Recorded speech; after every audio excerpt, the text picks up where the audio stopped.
এই আন্দোলনের সবথেকে বড় ভূমিকা রেখেছে জামাত, শিবির, ইসলামী আন্দোলন বাংলাদেশ, খেলাফত মজলিস, হেফাজত ইসলামের যারা রয়েছে।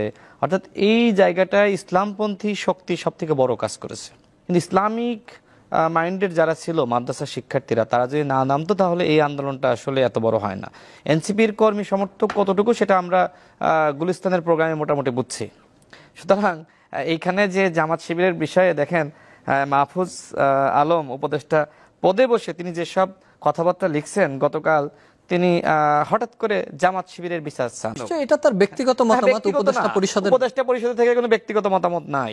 এমনকি এই উপদেষ্টা পরিষদ রিফাইন্ড আওয়ামী লীগের সাথে জড়িত। সাবের মান্নানদের দিয়ে এরা নতুন আওয়ামী লীগ খুলতে চেয়েছিল।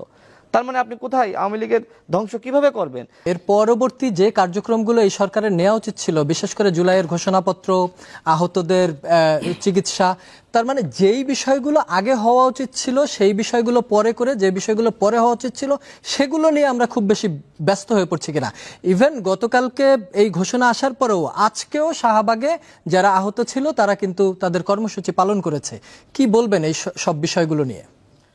ধন্যবাদ। তার আগে শাহিন ভাইয়ের কিছু কথার উত্তর দিই। তিনি বলেছেন যে এনসিপির নেতৃত্বে আন্দোলন। দেখেন, এনসিপির নেতৃত্বে আন্দোলন না, সেটা কিন্তু আমরা দেখেছি এটি নিয়ে বেশ বিতর্ক হয়েছে। এনসিপির কিছু কিছু নেতা এটি যখন ফেসবুকে লিখেছে বা এনসিপির পেজ থেকে, তখন কিন্তু বিভিন্ন অ্যাক্টিভিস্ট গ্রুপ তারা কিন্তু প্রতিবাদ জানিয়েছে। তারপরে কিন্তু মানে আমরা দেখলাম যে ফেসিবাদ বিরোধী জাতীয় ঐক্য নাম দিয়ে আন্দোলনের বিষয়টা আসলো। দেখেন, এক্ষেত্রে এই আন্দোলনের সবথেকে বড় ভূমিকা রেখেছে জামাত, শিবির, ইসলামী আন্দোলন বাংলাদেশ, খেলাফত মজলিস, হেফাজত ইসলামের যারা রয়েছে।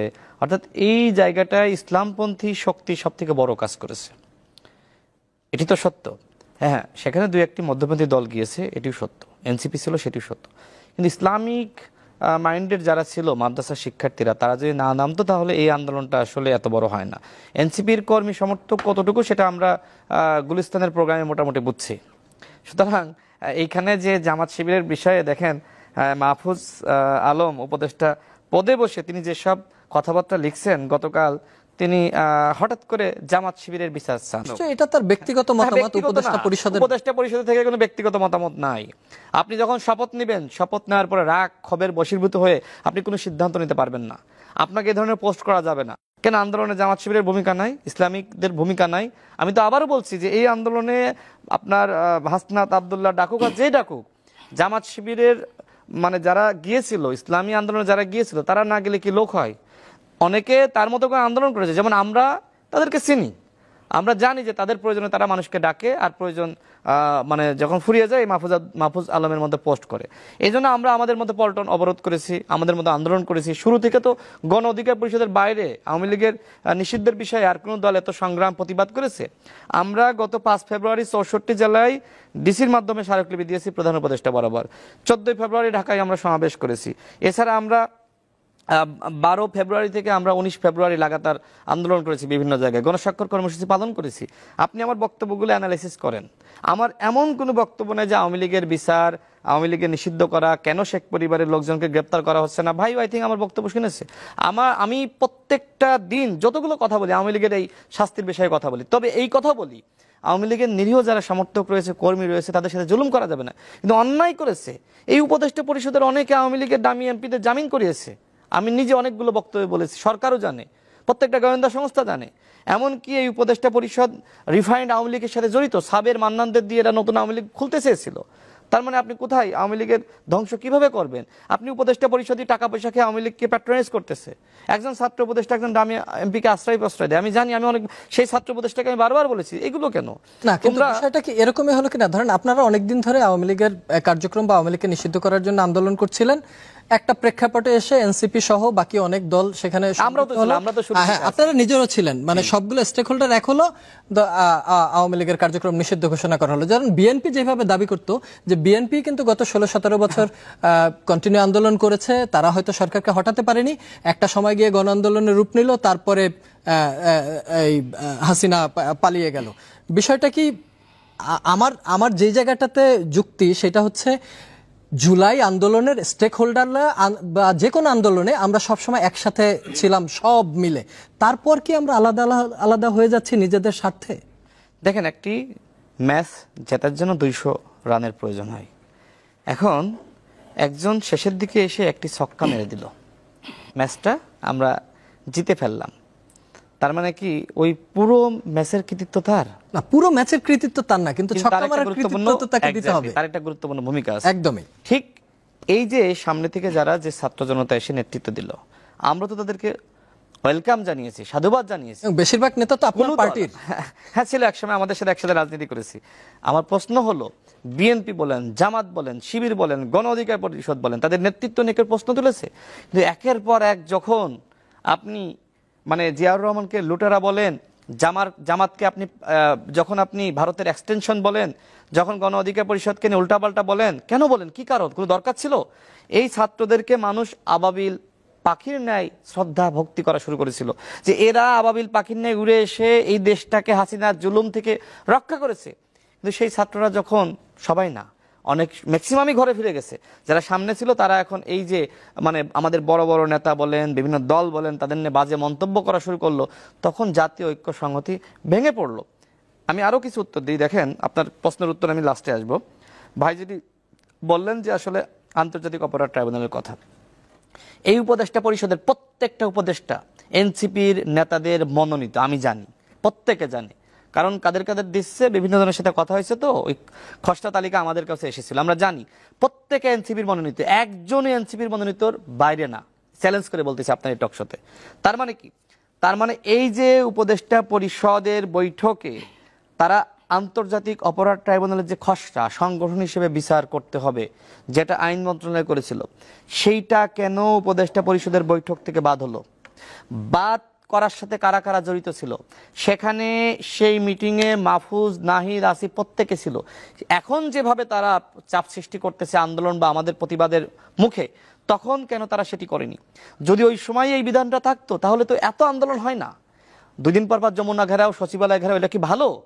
এই সরকারের বিরুদ্ধে আন্দোলন হচ্ছে, এটা কি ভালো? এই সরকার তো আমাদের সরকার, এই সরকারের বিরুদ্ধে আমরা আন্দোলন করলে তো মানুষ মনে করে পাতানো আন্দোলন করতেছে, দুঃখ লাগে। এই জন্য আমি এই কথাগুলো বলতেছি।